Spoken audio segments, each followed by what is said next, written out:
Бүгүн сунтарбыт чалкай кихите ырыгы таңачы күнтү көмүс кихибит. Радион омону бион сахан беледир. Аманы хатта бия Алексей Дмитриевичтин соочу үрүк телленен кинини агардали баран ебит.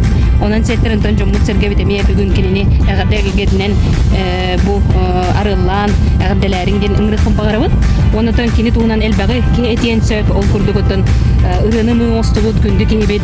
Элбакта кияка ырыны таңан биере батта Алексей. Када мехада татаң мытта онотон барытын ыры керей гедин кини бахалаан олорор диет кынасыз папын. Агарда радион билина тайя кирэджик.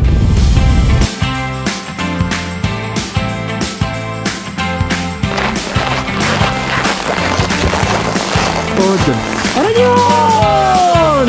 Терәү күңнән я хаксына. Мактал. Агарда. Тарыңа. Онага якындар жонугар хембире хата таһаҗҗагына уттыман гына һәбит. Әйтән кәһәргә. Онга костюмга. Мактал. Hadi kirek aja. Кирек.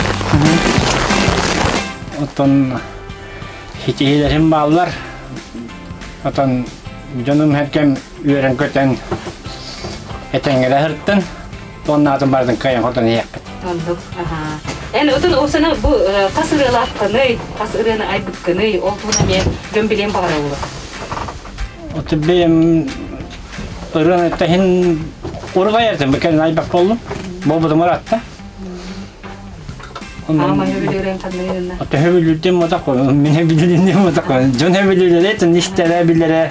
Dedik huntarına bilirler. Onunla bilirler limiti var. Kritik otun bu hadallan beri kaçacak.